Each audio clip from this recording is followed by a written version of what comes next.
Hello and welcome back to the Right Within podcast. I'm your host, Michaela, the Conscious Queen, and in today's episode, we're going to be discussing lucid dreaming. This is absolutely one of my favorite topics because I often have lucid dreams, and I have found that it has helped me so much in my spiritual journey. Being able to tap into my dreams while I am asleep and, doing dream recall and things like that has really helped me evolve as a person. So in today's podcast, we're going to be just talking in detail about what lucid dreaming is, how you can lucid dream, how you can check if you're in a lucid dream through reality checks, and the benefits of lucid dreaming, okay?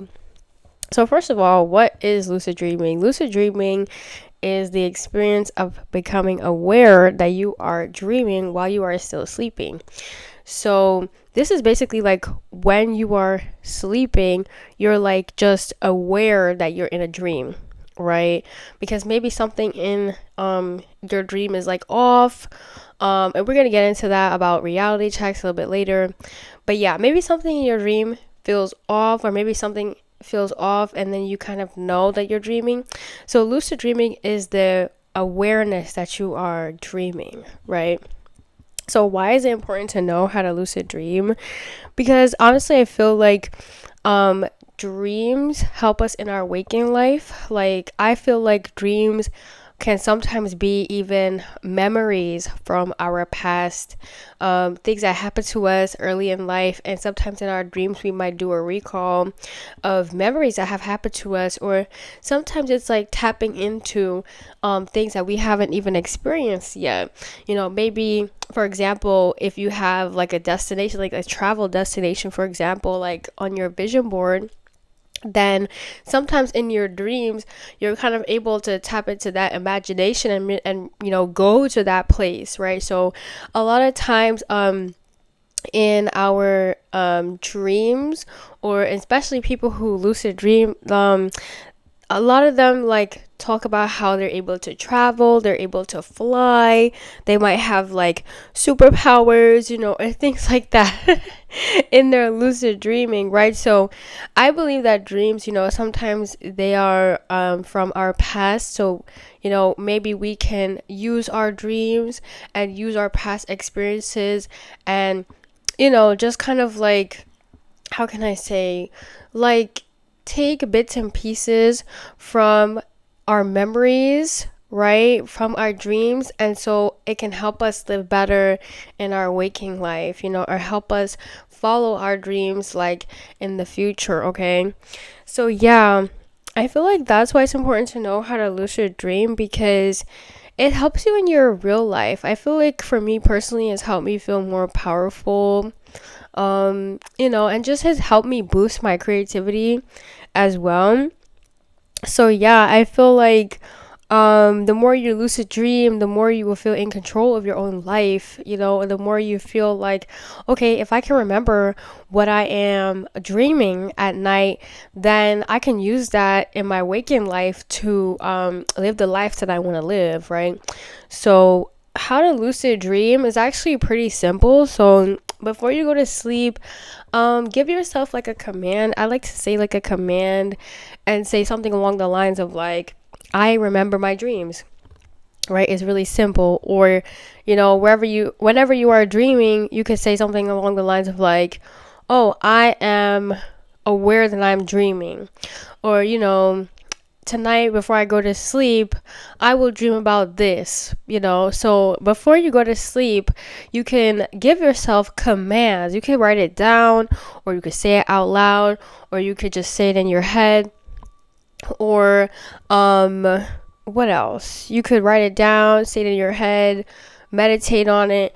Just set that intention before you go to sleep, because then it will kind of allow you to start lucid dreaming. Okay. And also, another way to start lucid dreaming, you might set a timer in the middle of the night. So, I've watched like other videos and other people talk about how they like drink a lot of water, a lot of liquids, before they go to sleep, so that in the middle of the night, you get up, go to the bathroom, and then you go right back to sleep. Yeah, so that's like kind of like also how you lucid dream, because it's putting you in a state of like you are awake, right? But you're also not like fully awake, right? So that's kind of like how lucid dreaming is. It's like you're sleeping, and it's like you're like sleeping, but you're also kind of awake at the same time. So that's what getting up in the middle of the night will do. Maybe you set a timer, maybe like a 3 a.m. timer or something like that, because it will allow you to get into that kind of like waking space, right? But you're not fully awake. So maybe you have better dream recall in the morning when you wake up. Okay, so yeah, I feel like the next thing to help you lucid dream is getting a dream journal. So if you keep a journal by your bedside, like a notebook or something that is easily accessible, when you wake up, you could just write your dreams down and just write down anything that you can remember.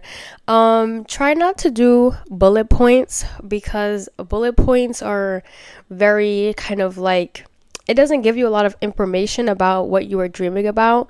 Try to do full sentences, at least 5 sentences of what you dreamed about the previous night. This will really help you with your lucid dreaming experience, because the more you document those dreams, the more you're able to connect to. A lot of people say that this is how they open up themselves spiritually. This is how they connect to like that, divine, that like God or goddess energy within them, within themselves, and within, the universe, right? So that's how a lot of people say that they have like connected to their dreams, and that's what I also do. I also keep a dream journal. But yeah, remembering your dreams is a very crucial when it comes to lucid dreaming, because that's how you're going to be able to tap into kind of like where you see yourself going in your life.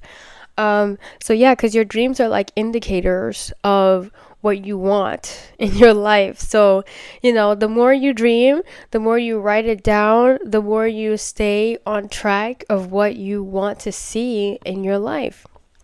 Okay, so like, how does this help us? Like, why would we even want to start lucid dreaming in the first place? And I said it earlier, I feel like it helps us in the physical world when we wake up. Like for example, if you were flying in your dream last night, and you're probably going to wake up feeling awesome. You're probably going to wake up feeling like, oh my God. Or like, maybe you had a dream. I'll forgive my dog. She's barking. Sorry about that. My dog started barking. Anyway, that's what I was saying. Oh yeah, so I was saying that like, if you go to sleep and you were dreaming about flying, or you were dreaming about, having like super strength, or you were dreaming about, just like these really kind of obviously abnormal, kind of like strange things, right? But you wake up and you feel kind of excited to live your life. You feel very kind of like power, like in your personal power. So I feel like that's the power of lucid dreaming. It helps you tap into your own potential that you may have, something that you may not even remember was within you, but it has always been within you, right? And that's what writing your dreams down helps you recall all of your gifts that you already have, right, in your present life. And then throughout your waking life, like throughout your day when you're awake, you can act on those things, right? So you can act on those gifts that you have. Maybe you access it through your dreams, and then when you wake up, you're able to access it in real life, right? So yeah, I'll even talk about one of the lucid dreams that I've had. So I had a dream that I was moving like a carpet, like with like telekinesis. I know it sounds really weird, but I had a dream that like I was kind of like moving this carpet like with my fingertips, and it was so like surreal and it was so strange, but the carpet started like moving and jumping like with my fingertips, and I was just thinking about just I want to move that carpet on the floor, and then it bended, right? There was like a bend in the carpet on the floor, and I was like, holy moly, so I woke up and I wrote that down, and I was just like, oh my God, like it helps you just, I don't know, it helps you feel really kind of cool in your everyday life. You're like, oh my God, like in my dream, I had telekinesis. Like that was so cool, right? So yeah, I feel like it also just gives you like a boost in your self-esteem, like a boost in your own energy. You feel so much like cooler throughout your day. The benefits of lucid dreaming, also this can be very good for creatives, just people who are in the creative fields. This can help your career. Like if you have a creative career, this could really help help you tap into like I said before, those gifts that you might have been sleeping on. You didn't even know that you had it.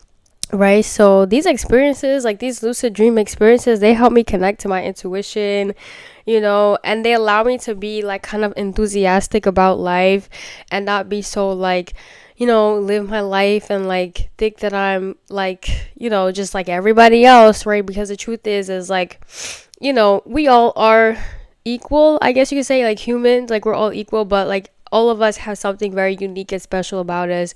So that's how I kind of use it. Like that's how I use lucid dreaming. And so that brings me to my next point about, even how can you tell, like how can you even tell that you are in a dream versus when you are in reality. So the way you can tell that you're in a dream versus when you're in reality is through reality checks. So this is very common. You will hear people who talk about lucid dreaming, talk about reality checks, and it's just a form to let your subconscious know, to let you know that you are dreaming. Okay, so I'm going to talk about like a few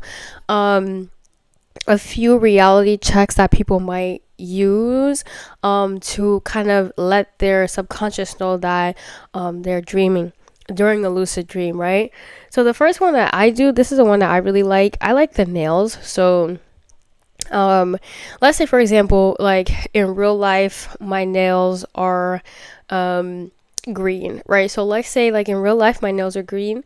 So before I go to sleep, I'll give myself a command, and I'll say, okay, if my nails are a different color, right? So let's say in the example I just gave, my nails are green in real life. So if my nails are pink, right, in my dream, then I know that I'm dreaming.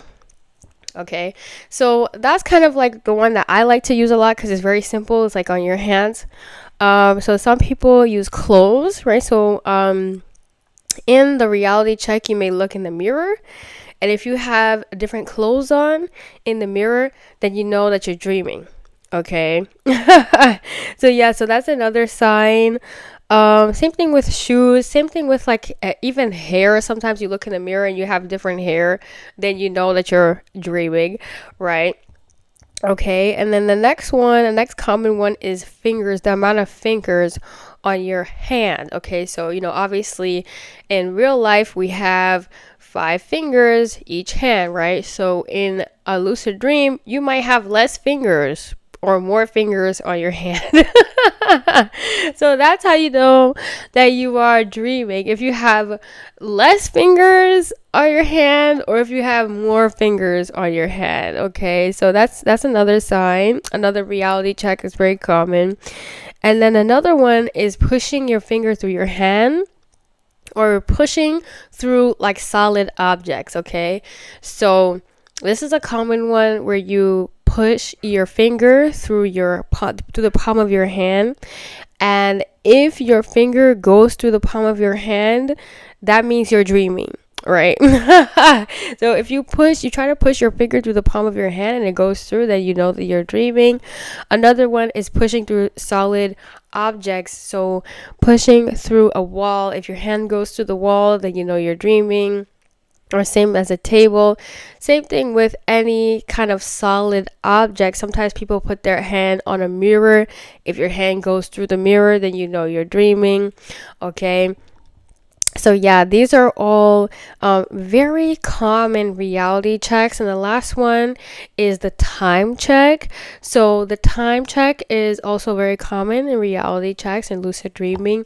It's just basically when you look down at your watch and the numbers are moving rapidly on your watch. Yes, so that's when you know that you're dreaming. When you look down at your watch and the time is not solid, the time is like moving, the numbers are moving rapidly on the watch. So yes, so these are common reality checks just to allow this person, whoever is lucid dreaming, to stay in that lucid state, right?